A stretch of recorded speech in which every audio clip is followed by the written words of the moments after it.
guys. Hey everyone, welcome back to another episode of the SpookyMaple Show, and, well, it's just me this time. And, there's no real particular, well, yeah, you know what, there was a particular reason.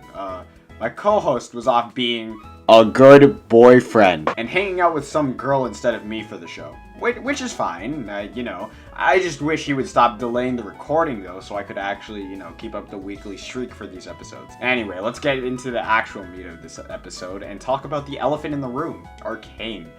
That's right, we're reviewing Arcane today. You know, would have done this sooner, but, you know.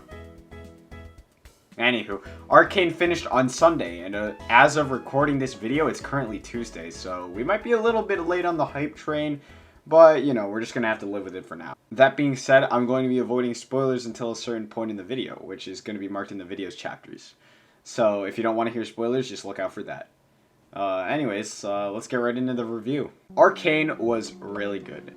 I mean that. Sarcastic persona aside. I think it's really well animated, the music used in certain scenes was amazing, and the characters. Oh man, the characters. For those of you who don't know, Arcane is a League of Legends animated series. It's 9 episodes, just finished, so go watch it on Netflix. And I know it sounds bad, a video game animated show. That's always bad news. But the fact is that it's in the top 15 best ever rated TV shows right now, which means something. It's truly something special, and you can tell it was a passion project for those at Riot with how long they spent working on it. I think it was 5 or 6 years, which is absolutely nuts. Even if you don't like League, please go and see it. It's really amazing. Essentially, the plot of the show is League of Legends champs in the League of Legends world. And the show specifically focuses on one region in the world of League of Legends, Piltover and Zaun, and sets a spotlight on some of the champs in that region, with a main focus on Jinx and Vi, 2 sisters, and, you know, shenanigans ensue, I guess.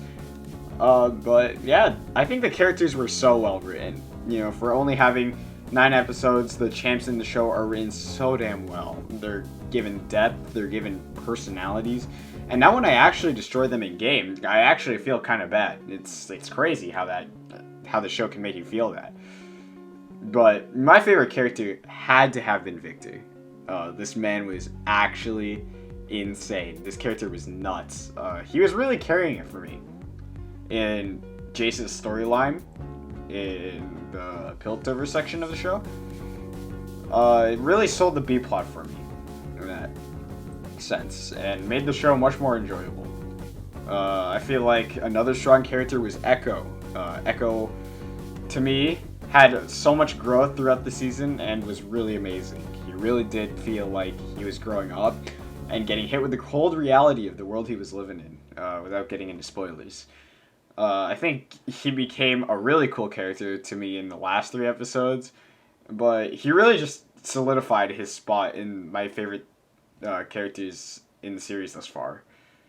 Touching a little bit more on the animation, the graphics really grew on me. At first I didn't really like it. It was really gritty, and some of the characters looked really nasty, especially in the first act.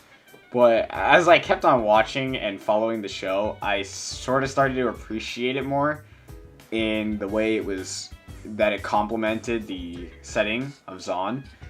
I think that once you see how much Piltover and Zaun are contrasted and compared, you really come to appreciate the art style of the show. I feel like the art style really goes great in the fight scenes. It makes it so that each punch looks like it hurts, and every blow hits hard. It allows for very dynamic and aesthetically pleasing fight scenes. Especially certain ones in the last act, but yeah, I feel like the action in the show is really well done. It deserves a lot of praise. And I feel like with each act, they just kept on getting better with the fight scenes, and with how they were animated and storyboarded, and how they were designed. I don't know, it just felt really cool to me. Alright, so now we're going to be getting into the spoilers, so if you haven't watched Arcane yet, or haven't finished it, this is where the spoilers are going to be. So if you care, just skip over to the next chapter in the video. I feel like the show had some very weak points in its plot and overall delivery. The first act was really good. I think it built a lot of hype for what's going to happen next with its ending. The main group minus Jinx, Vi, and Iwatodai, which you can guess is going to happen. I mean, they kind of make it obvious that Vander is going to die in many of the episodes. Like when I was watching the premiere with my friends, I literally called that he was gonna die. And then after the premiere, I watched it all on Netflix. He dies. Big surprise. Who could have guessed? But I feel like there's a lot of foreshadow built up, and you know, the way it's shipped and sent out in the first act is nuts. The ending scene to me, where Jinx is being held by Silco and Vi is being carried away to prison by Marcus, is a really good cliffhanger. But Act 2, I feel the part that comes afterwards that takes that ending and builds upon it wasn't nearly as strong as the first act. It felt like a lot of filler, which is fine. It's fine. It's a time skip, and you want a world build, you know.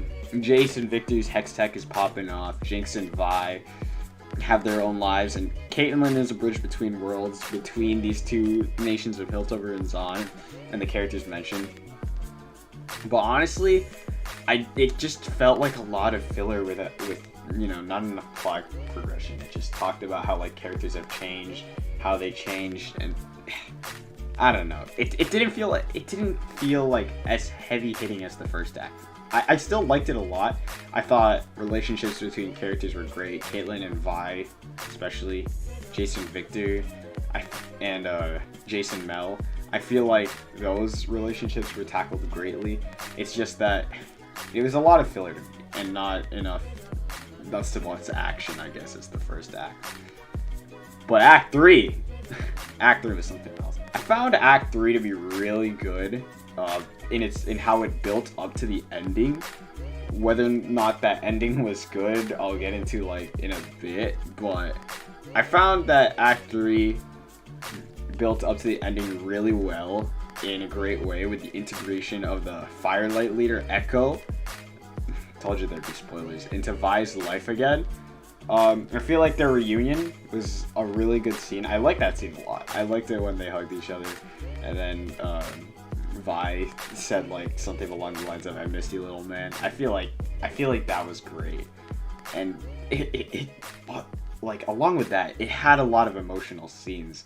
Whereas Act 2's emotional scene to me was like just Victor dying, like passing out and dying and waking up into a coma.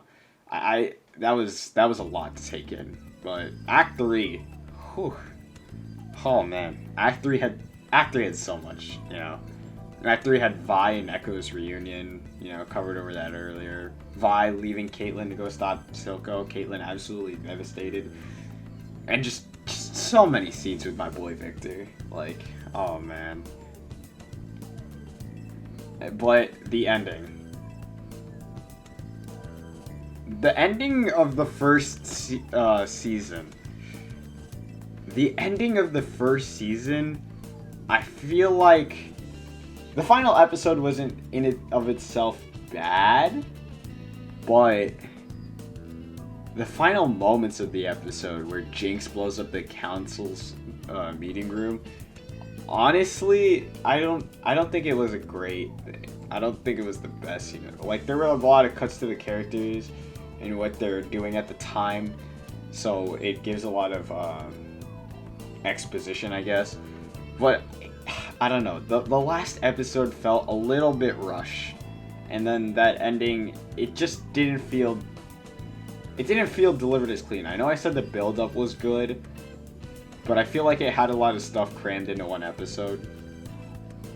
I don't know. But I feel like if they just included one last scene where they showed like the damage Jinx caused to the room, it would have really hammered home the ending and left on a great cliffhanger for season 2. But the fact that you don't know beforehand, well, at the time, when I was watching it at the time, and I'm sure many people, I hope, were like this too. At the time, I didn't know that they didn't announce a second season. So I didn't know that there would be a second season. But like, if you don't know that there's a second season coming, the ending doesn't feel like a good send off to the series, because I felt like the ending of this episode would be a send off to the series, and the story of Arcane in Piltover and Zon would be done. But there's a second season, and that's great. I think that the ending gives a lot. It's a cliffhanger. It's a cliffhanger ending. I think it's really good for building hype towards season 2. And I think Riot is gonna take that and make season 2 really good. But I feel like if the series just ended with the ending that it has, there'd be a lot of criticism, because it doesn't feel as hard-hitting as the ending in Act 1 to me. Overall, though, I really enjoyed Arcane. It had a lot of hype moments for me. Definitely in the double digits of bangers, but maybe that's just my bias as a League fan. And I can't wait to see what Season 2 has in store. I feel like it's got a lot to build up on, and it's got a lot more characters to introduce, so I'm looking forward to that. That's going to do it for this episode of the show, folks. Make sure to like, comment for the algorithm, and of course subscribe to the channel. Maybe if we hit 90 subs, Nick will join us next week, but who knows. He's off being a good person, doing his own stuff, and yeah, I'll see if I can get another episode to make up for me being late, but we'll see. In the meantime, see ya.